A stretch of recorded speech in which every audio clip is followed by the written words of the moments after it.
Welcome everyone. I am Maria Mercedes Salmon and I am the Regional Educational Advising Coordinator for North America, Central America, and the Caribbean. If you have not met me yet in person, I am looking forward to meeting you in San Jose, Costa Rica in November of this year. I assume that if you're watching this session or joining us, is because you are interested in submitting a session proposal, which we greatly appreciate because the value of having higher education institution representatives at an event like this just contributes and enriches the outcomes, the learning outcomes, and the networking successes that we can have at an event of this sort. So I'll start by sharing some data on the Western Hemisphere for all of you to refresh. I am sure that you already have some of these numbers or have seen them, but as you know, the Western Hemisphere region, which we use the acronym WHA to describe ourselves, it's composed by 35 countries, a network of 165 Education USA advisors located and doing great work out of 160 centers throughout the region.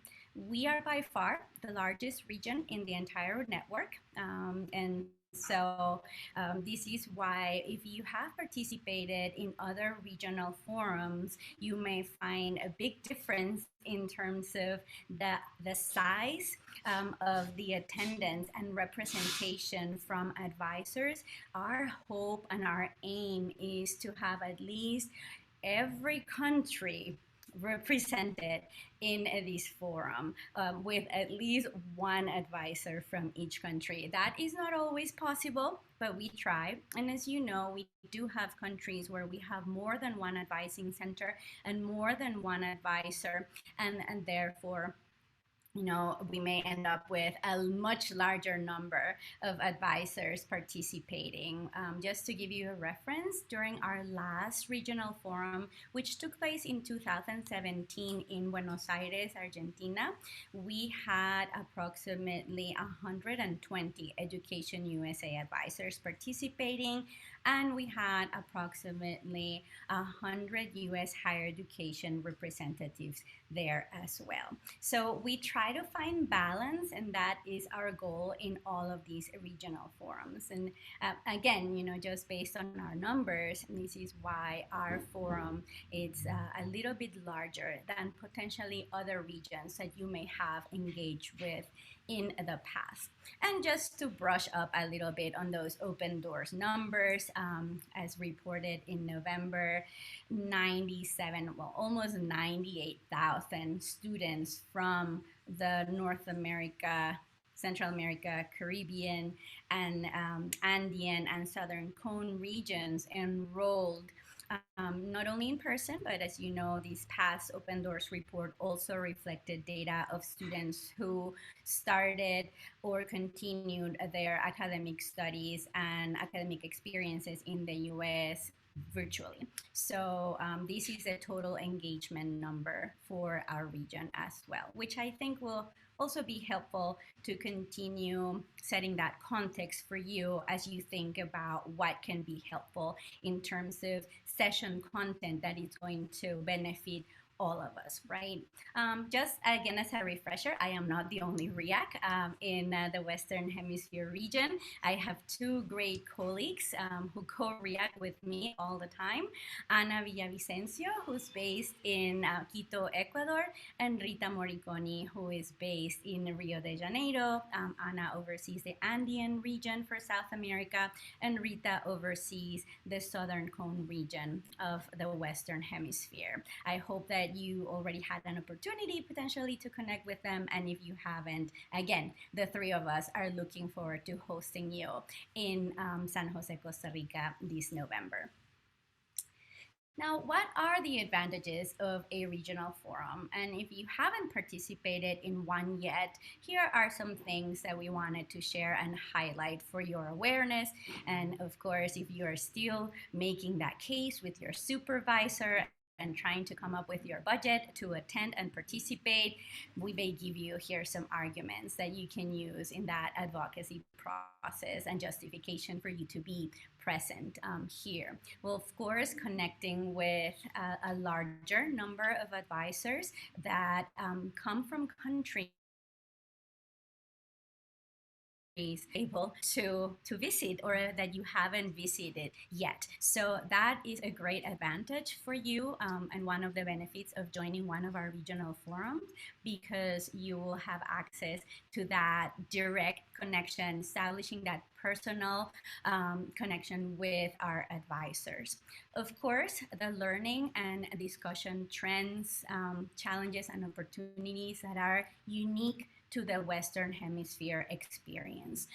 If you participate in a larger conference, maybe you attended the NAFSA conference last week, and we had great representation, of course, from across the globe. It was a little bit challenging to have focused and special conversations about one or two or three different countries that you may have in mind that may be a priority in your recruitment plan. And so this way you will have, again, that opportunity, as we do aim, as I mentioned earlier, to have representation from every country. That is our hope, at least with one advisor. So that way you are able to get that direct knowledge from the source, that that person who's on the ground all the time and who can share with you what are the trends, what are the challenges, what are the opportunities for you if you want to target students from that country. Of course, meeting other colleagues from the higher education community, which again will allow you to expand your own networks and also explore future collaborations. It is great when we find out about the fact that you met somebody at a regional forum, and as a result of that, you are now traveling together or are putting webinar sessions together, packages for our advisors and for our students. So we love to be able to provide a space for you all to have these. Of course, the learning and sharing of your successful practices on student recruitment and potentially more. We know that these days we're all wearing more than one hat. That is true for all of you. That is true for our advisors. That is true for our program officers at the Department of State and the REACs out here in the field. So we don't stick to just one definition of what our job is and looks like. And a regional forum is a great space for us to discover also what else we can be doing, right? If you are still in that old format of I'm only here, and that mindset of I'm only here to recruit, and that's the only hat that I'm wearing, you may find through conversations, through sessions, through some of the enhancement activities that we put together in a regional forum, that there may be more. And so for your next trip and for your next adventure, you may want to think, oh, maybe I'll come a little bit more prepared to talk about faculty, or maybe next time I'll come a little bit more prepared to talk about international student services, because that is also a big part of the decision-making process for students, as I am understanding. They not only want to know about the requirements for admissions, but they also are curious and anxious to know about what is going to happen with them when they arrive on campus, and how are they going to feel, and what kind of support networks they're going to have. So I'm going to do a little bit more of homework and be better prepared. Or I'm hearing a lot of buzzwords like institutional partnerships or foreign government scholarships. So maybe the next time I visit an Education USA center or work with an Education USA center in this region, I'll come better prepared and ask for potential contacts and meetings to explore those avenues as well. So all of these comes out of these conversations, connections, and networking that it's created through a regional forum. And of course, firsthand experience with the region, it makes a whole lot of difference. The same way that being able to visit a campus in the US for an advisor gives that advisor credibility when he talks to students. It gives you credibility when you talk to students and you're recruiting students to say, oh yes, I've been there. I've been to your region. I know Costa Rica. I know Ecuador. I know Mexico. I've been to Canada, because that just supports and strengthens that the establishment of that personal bond and connection with the student and the families. So just a few things for you to consider as advantages to participating and attending a regional forum. Now, why choose the Western Hemisphere? Because we know that there are so many regions that you could choose. There, of course, is another regional forum happening as well in the same fiscal year, and there will be others coming up in the next year. But we just wanted to highlight a few things that also would be helpful and beneficial for you as you consider joining us in November. The Western Hemisphere has 5 of the top 25 sending countries to the US. We are only second to Asia in the numbers of international students who enroll in US higher education. The total number of our students enrolled currently almost adds up to 10% of the global figure of international students in the United States. In terms of study abroad, we also have 6 of the top 25 global destinations. And we know this may not be necessarily what you do, but maybe it is, or maybe it is something that you can start using and learning more about as you travel through the region and visit these countries, because it is a great way for us to also expose our students to US students who are in countries so that they can share their own experiences and opportunities and talk a little bit more about your institutions, what is the culture like, and what advantages they would have if they enrolled in your institution. So use your study abroad students as part of your recruitment strategies.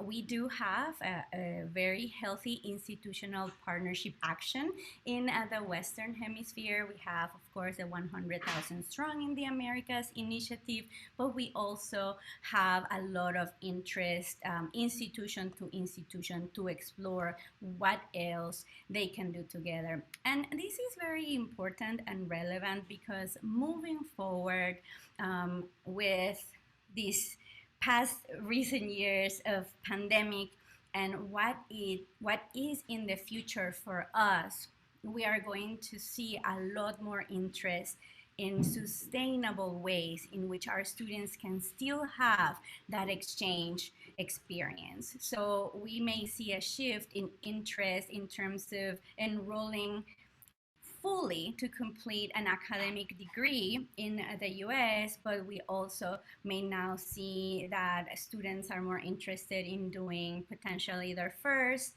or their 2 first years locally and then transferring to the US, or doing a year abroad, or doing summers abroad, or doing research in partnership with a US institution at the undergraduate but also at the graduate level.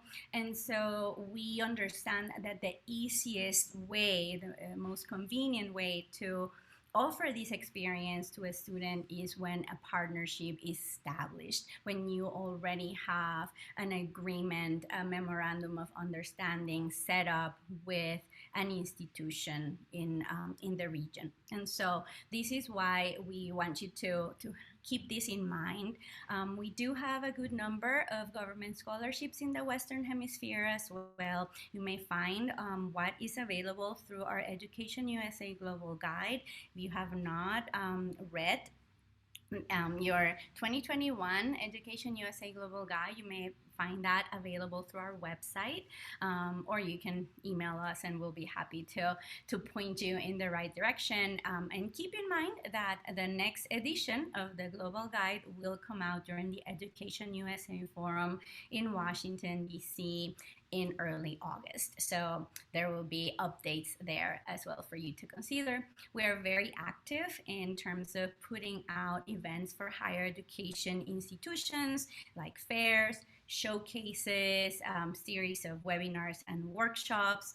We also partner with commercial fairs, so Education USA, as long as there is one U.S. institution participating in a commercial fair, most likely our local Education USA team will also be there to provide information to participating students.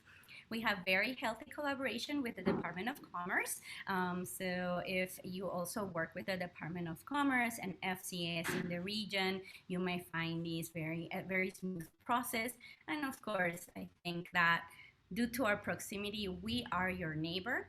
We have many diaspora populations in the US that you can also reach out to in your own backgrounds and backyards. And so we are here to also help you navigate how that could look like. But very strong bonds between the diaspora and the populations in the countries, and a lot of interest in supporting students to come to the United States to study. So again, just some things to highlight about the Western Hemisphere. Now, submitting a proposal, a session proposal. First, you have to keep in mind that you will have two different types of audiences. You will have the Education USA advisors who will benefit so much from hearing from you, from learning about your experiences, what failed, what worked, what you tried again, what you tried differently this time around, etc. And also for you to provide updates in terms of trends and things that you're seeing, behaviors from one country to another. In the past, we used to get these many students from this country, but now those numbers are going down and we're seeing more of students from this other country and these kinds of interests in these kinds of programs. So hearing that directly from you is always very, very beneficial for our advisors, because then they can be alert, they can be putting programming together that is going to continue supporting that trend. Or if there is a challenge that you are seeing, we also can put together programming that is going to help counteract that challenge, hopefully, that you are seeing, right?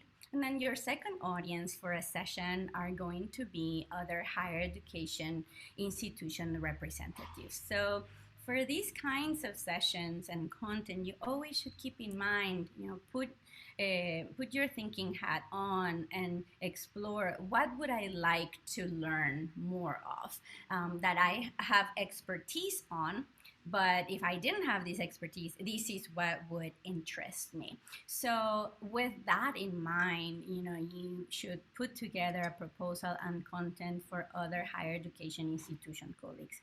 For both of these audiences, it's going to be very important that you keep in mind that we also have different levels of expertise. We have beginner advisors, we have advisors who began last week in this region, and we have advisors who have been with the network for more than 20 years. However, seniority doesn't always mean that these advisors know everything, right? And as you know, this profession requires that we are constantly updating ourselves, and the more that we hear and have conversations and share our stories and best practices, the more that we learn and the stronger that we grow together in terms of supporting our students. The same with higher education colleagues. I think that traditionally our statistic has been that a high percentage of the attendance is junior recruitment officers, so those who have been in the job maybe less than 2 or 3 years. During the pandemic, we saw a lot of changes in staffing. A lot of our colleagues moved around from one institution to another, so you may have a lot of experience in recruitment, but you're new to the institution that you're representing, and that also has its own sets of challenges and opportunities, right? Because now you get to promote a new institution, get to share that information with our advisors, and for yourself, right? It may be a little bit different what policies and what strategies you're now working on from what you were doing at a different institution. So keeping all that in mind, here is why we think that by you submitting a session proposal, you're going to help us enrich the content of our program.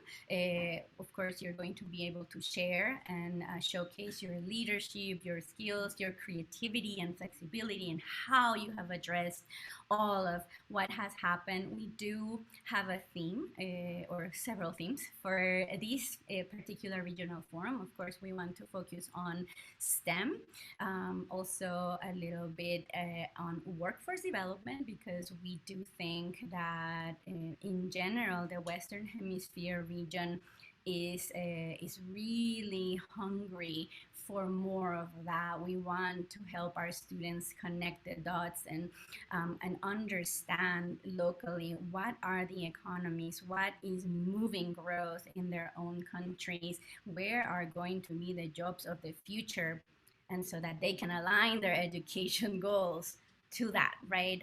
We traditionally have most students in the Western Hemisphere, and I think this is a global trend, who want to pursue business or engineering, right?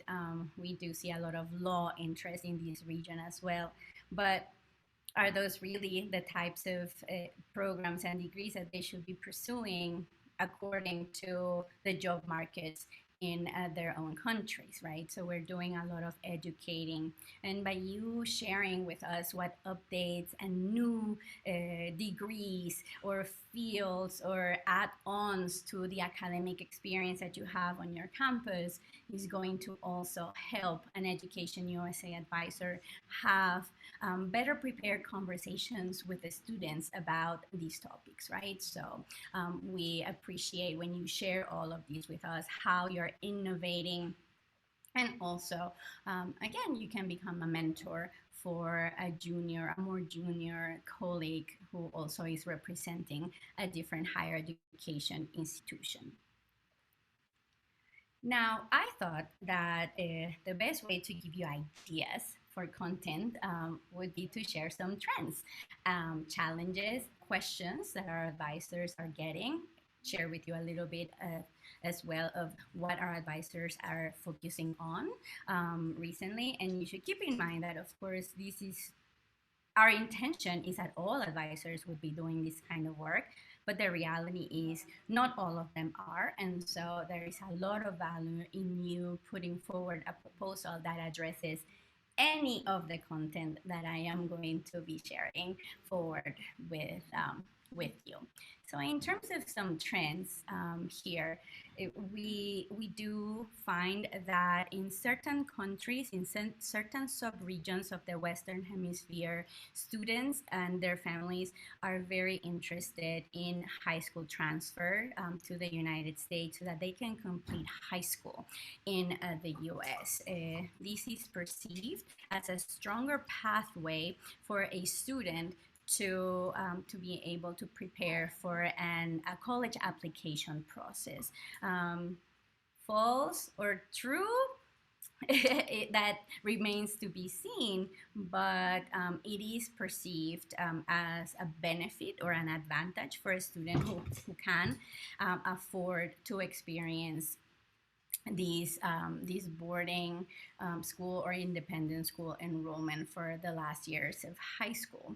And of course, this also is good for you to know, because then you should also be looking for those students at those boarding or independent schools when you're doing your domestic recruitment, because they're gonna be there and potentially they're gonna be counted as a domestic student as opposed to an international student in the advising process and the application process. So we wanted to flag that for you. Also driving a little bit of this trend is the political instability, the recent changes in a lot of governments in the region that have announced restructures to the current higher education systems and how students have access to college or university education in the region and the quality of that education. So again, looking ahead, families who can afford these are considering this as an option. Now, these students that we're working with are the ones who had to complete high school through the pandemic. Of course, they are all zoomed out. They want to go out and see the world by themselves, and their higher education can wait. So we are seeing a trend of students who are interested in just going out there to the world and living, taking a gap year after graduation, to travel, to enhance their skills, to connect with people again, to do more volunteering work, to work, to gain some pre-professional experience. And so again, you will potentially be seeing that a lot of the students who are submitting applications a year after would have taken this gap year after graduation. There's a lot of interest by students who are currently enrolled at universities to engage in study, work, and travel programs. Again, to have the experience to travel, to have the experience to gain skills, to practice their language. And so we are getting a lot of inquiries about those types of programs. Students want to have hands-on applicable experiences. It's no longer just about the quality of higher education in the US, but internships, co-op programs, OPT, CPT. What can I do to gain skills as I go?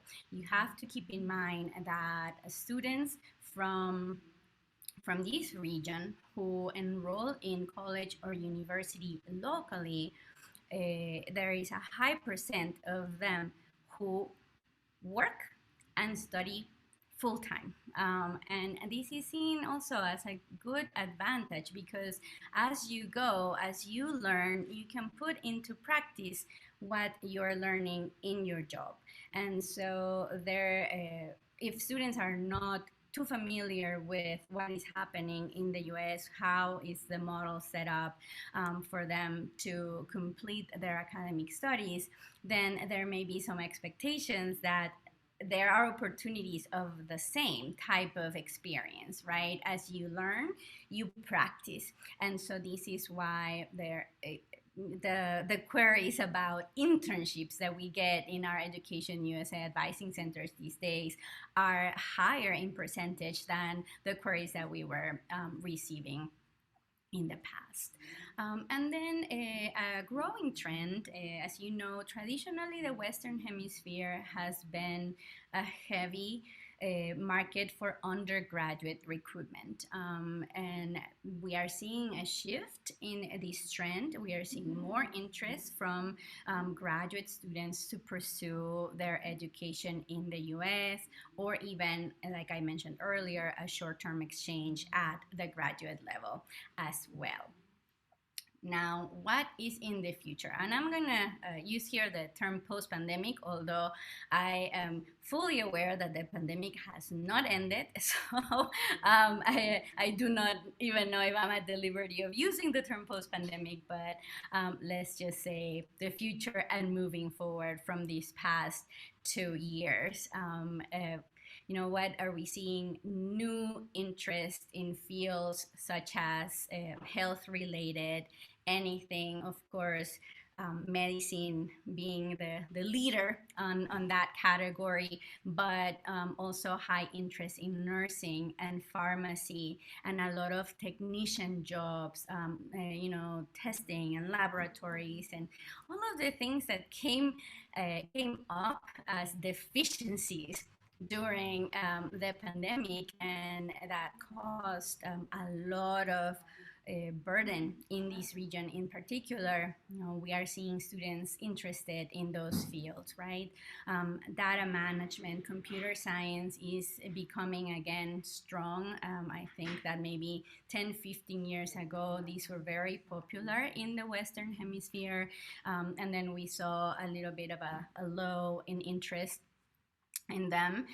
But right now we're back because of so much time that we spend in front of our computers and technology, and students identifying what they didn't like, what was uncomfortable to them, and thinking of ways that they could improve the way that we communicate and connect via a screen. So a lot of interest in artificial intelligence. Of course, cybersecurity, a big thing, you know, with this generation, privacy is one of the biggest values for them. And so cybersecurity is of high interest. A lot of interest in education, because we also saw a lot of gaps there. And this is related to the last example in terms of new fields, or this surge in interest in public policy and administration, because education hand in hand with public education, how policy, how did governments manage what happened throughout the pandemic in the Western Hemisphere. It's very diverse. We have some countries that had stronger policies for public education than private, but then of course the majority represent that the private education did a little bit better, as the students and the teachers that are part of the system have access to more economic resources, and so they had access to internet and they had access to a computer, which were things that most students through public systems didn't have access to. So again, there are going to be a lot of gaps in terms of how these students come out of this pandemic. What were the experiences that they had to graduate? And so the next point, which focuses on remedial education, there is high interest of students to pursue these types of programs in the US, because there are gaps. Those students that have enrolled and started their academic programs in the past year are reporting that they feel that they are not well prepared, that they are not strong enough academically to take on the whole curriculum that they are covering in their US institutions. And so a lot of them are seeing the need to do more tutoring, to find the resources and the support that are going to help them get to the level where they need to be at. And we are seeing a lot of response from higher education institutions as well. So talking about this is very important. And so if you have experience or knowledge, feel comfortable about this is a great topic to do a session on. This is also a great opportunity to highlight the advantages of a community college, because they are a good solution as well for remedial education. Students can enroll in a community college first, take the credits and the courses that they think are needed to strengthen their knowledge and their skills, and then transfer on to a four-year institution. It's a new trend that we are seeing.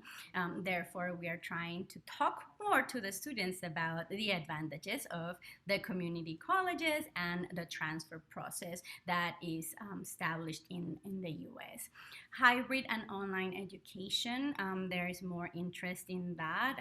I think that we still have a long way to go, especially in online education, because there's always that perception of this is not the same quality education as if I were pursuing an in-person program, a full-time in-person program. And so we have been trying to educate our public by doing sessions and workshops that highlight all of the characteristics and the advantages of online education. One of them, of course, being the cost, because you save some money in terms of your living expenses if you don't have to travel to the US and be on campus. And so again, something else to think about. If you have expertise on online education or hybrid programs, we would really welcome sessions on that topic as well.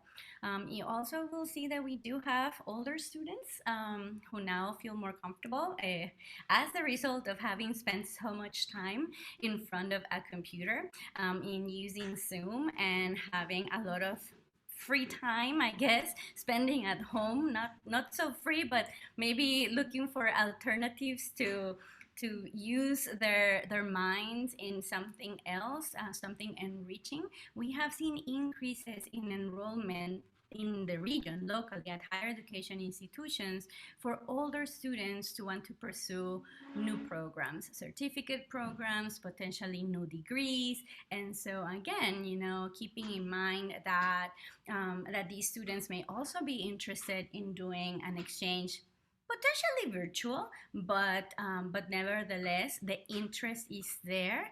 So you will find that this is a trend. So again, maybe putting together a session on what is it like for an older non-traditional student to pursue an academic program at a U.S. institution. And then, of course, the conversation about cost is always going to be there. Sustainability.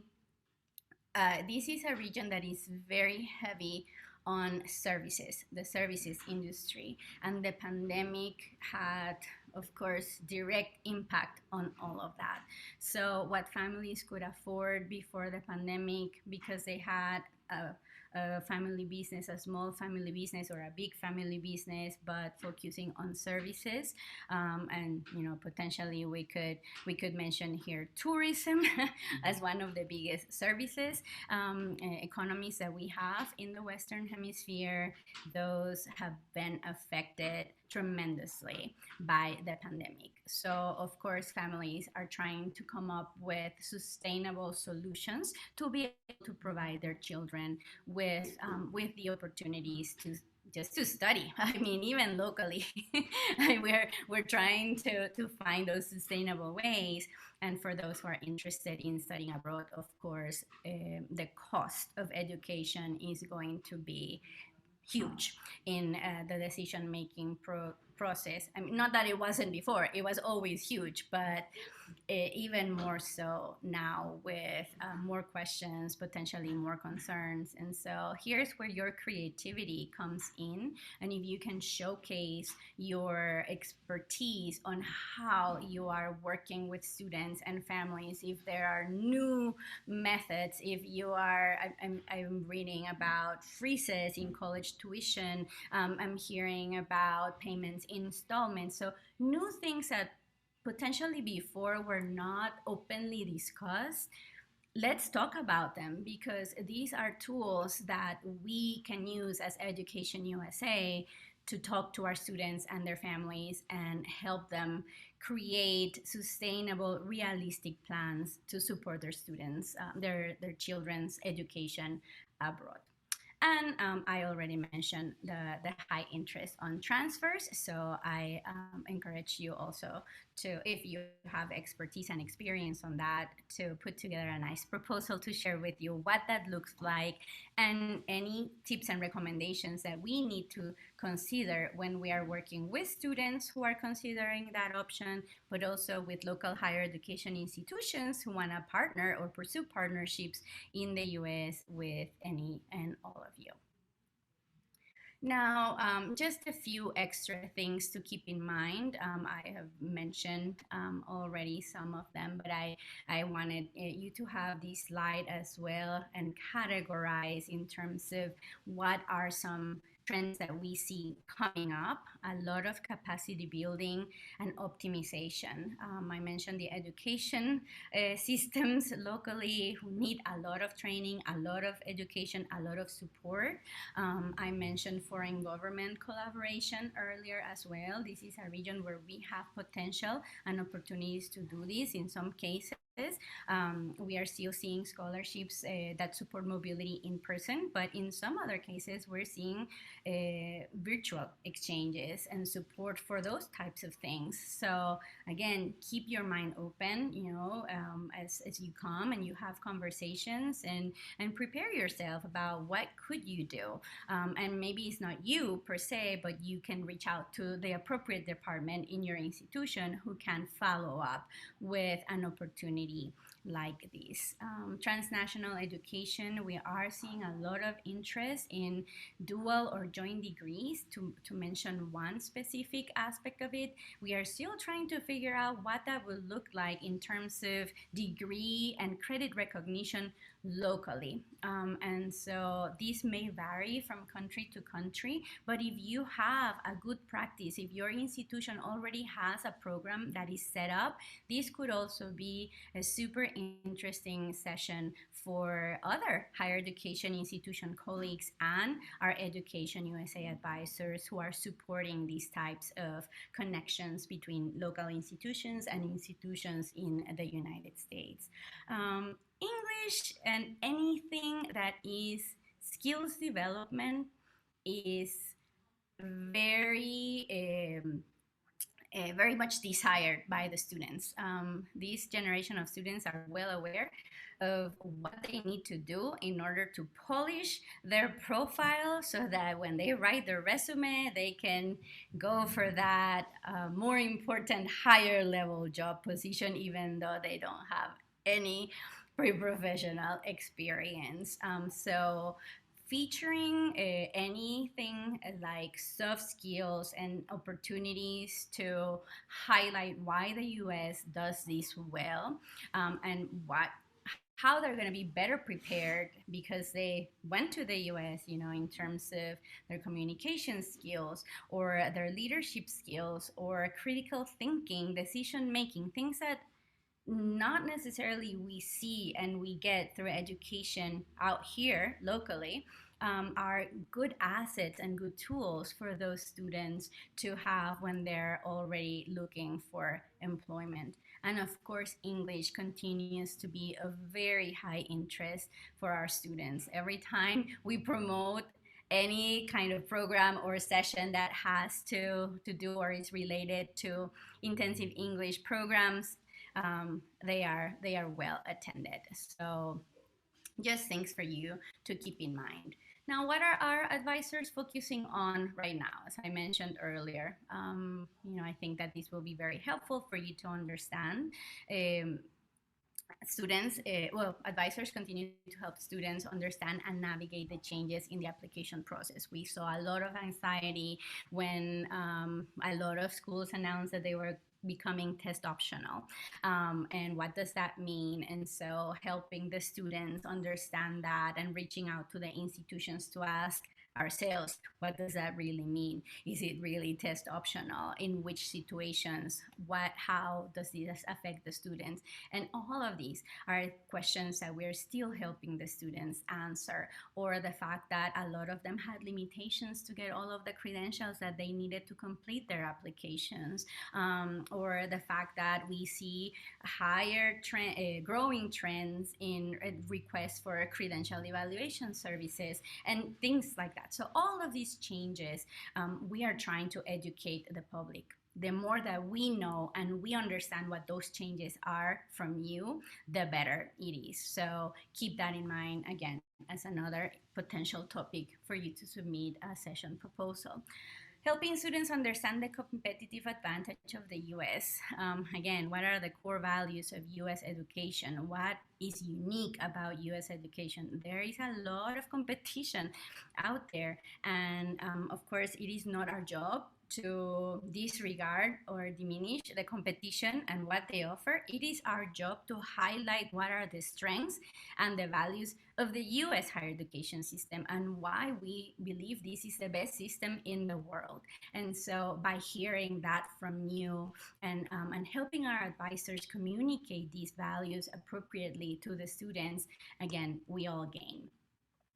Educating students about diverse and sustainable options. Here we're focusing a lot more on promoting non-traditional institutions such as community colleges, historically Black colleges and universities, minority serving institutions as Hispanic serving institutions, tribal colleges, even featuring all female schools is a bit of a change for our student population. So we are trying to educate them and tell them there are options. There are many options. It doesn't only have to be this one list of 10 options that you have researched. And so again, hearing and being more prepared to have conversations about diversity is very important for our advisors currently. educating students about fields of study and degrees that are in sync with local job markets. I shared this earlier. So again, this is something that by knowing of new degrees or new areas and concentrations of study at your institutions, we love that innovation. So let us know about your new programs and how they provide advantages to our student populations. And then, like I said, anything that is skill enhancement and development, we are doing hands-on. We are moving away from the traditional five-step information session. We want to give our students content, things that they're gonna walk away and that they're going to apply immediately to their application process, to when they are students at your campuses, when they come back, that they have already collected these many skills to their own advantage and strengthening. Now, what are some current challenges and concerns? Funding and sustainability of education. I already mentioned it. Student readiness for study abroad. I already mentioned this as well. You know, how is this generation of students prepared to go on to higher education with so many gaps and with all of the challenges that they had to face? So, are they ready? Are they prepared mentally, emotionally as well to leave home? Do they need to stay? Do they need to take that year? So, these are things that are coming up in our conversations with students and their families, and that by having the complementary information of what they can experience on your campus, what support systems they're going to find when they are there and they find themselves struggling, that is going to be very helpful for our advisors to showcase when these conversations are taking place. Innovative and effective programming. Of course, everybody's so tired of Zoom that we appreciate learning about your best practices, how you have successfully continued to engage with the public. We, of course, will continue to offer our virtual programs and webinars and sessions, but moving forward, we also want to learn and be more proactive about hybrid programming that we can organize and that we know are going to have a positive impact on the students, and their interest to continue considering the United States as their study destination. And of course, promotion of the US vis-a-vis all of the sensitive aspects of the current environment. Starting with violence, which of course is the most recent thing that is in our minds. How do we explain to students and parents, more than anything, that their children are going to be safe on a US campus when they see news about movements like Black Lives Matter or all of the activism that takes place on a US campus? Having those conversations, what are effective ways to communicate all of these realistically, of course, but with a positive color, as we say, right? The tone of the conversation, that it can become something empowering for the student, that we can reassure to the parent that their children are going to be safe in the US. And of course, as you know, the competition is using some of these. Some of these aspects of the current environment in the US to say, come to us, we are better. We guarantee that you'll be safer here, and we guarantee that these other things are not going to happen if you come to us. So, of course, we're not gonna get into talking about what the competition doesn't do right, but we want to have the arguments, to have the conversations in an effective and sensitive way with the students and the family. So, if you have expertise on that, then we also welcome a session on how to deal with those types of things. Now, if you're a pro at planning and executing hybrid outreach post-pandemic. Let's say you already are traveling out there and you are already relearning how to do your recruitment trips and planning, and what is working well and what is not working well, what has changed, and what are some adaptations that are the outcome of those changes that you're liking, that you're finding effective, and what are those that you wish we could still do the way that we did in the past. So, hearing from you on those experiences will also be beneficial to other higher education institution colleagues, and of course for our advisors who will be welcoming you in the region when you do your recruitment trips. Communications and reaching out to other stakeholders like counselors, teachers, parents, best practices on that, what has worked, strategies. Giving personalized and empathic attention to students and their families.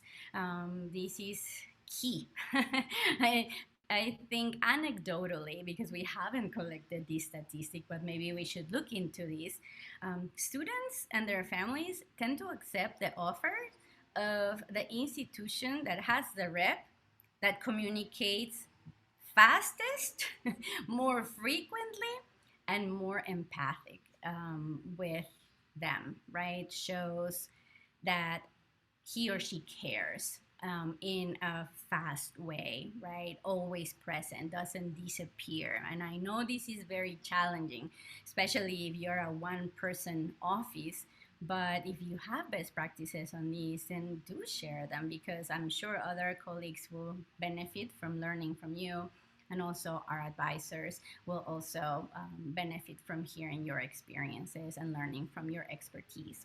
Showing more than telling, innovation. Are you bringing your friends like faculty to your programming? Are you making a course available for students to sit in and experience what U.S. higher education is for free? Are you putting together skill development workshops? Are you offering a free language class for students virtually? Are you offering virtual internships so that they can gain that experience and put it on their resume even if they don't travel to your campus? Tell us all about those innovative ideas and solutions that you've been coming up as a way to continue engaging international students with your campus. And then, of course, we want to hear about your diversity, equity, inclusion, and access plans. We know that most of you have it included now in your work plans, but what does that really mean? And what does that really mean for international students? So, again, please do share that knowledge with us so that we can incorporate some of your examples into the programming that we are putting together out here in the region. Now, I think that was mainly the content that I wanted to share. I hope that now the problem is that you have too many ideas. I'm sure that many of these topics that I touched on resonated with you. Maybe you didn't think that you had that expertise, but maybe you do. Or maybe you know someone who has that expertise, and you can reach out to that person and ask, do you want to do this session together? Think about incorporating other higher education institution colleagues to your panels, incorporating advisors to your panels. I'm sure they would be thrilled to be part of those. But if you don't know of anyone who has the expertise, but you have this great idea, this content that you think it's going to be so awesome for this regional forum, don't worry, just let us know. Submit your session right now and indicate that your co-presenters are pending confirmation. And also you can note that you would like to be paired with another higher education institution representative who may have similar interest in presenting on the topic, or with an Education USA advisor that may have expertise on that topic and who can contribute to the content of your session.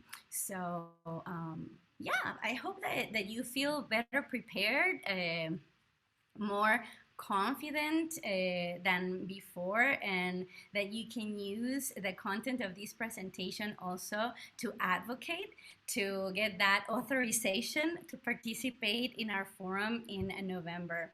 But with that, I think I'll wrap it up. And if you have questions, I'm all ears. With the participants that we have live in this session. And of course, for those of you who are watching the recording of this session, I encourage you to reach out with any questions that you may have, or if you just want to run ideas by us. I want to remind everyone that our deadline for submitting session proposals has been extended until July 1st. So we have a good, maybe 3 weeks between now and the deadline to continue communicating with each other, and I will be more than happy to provide feedback on your ideas and what you're thinking about presenting.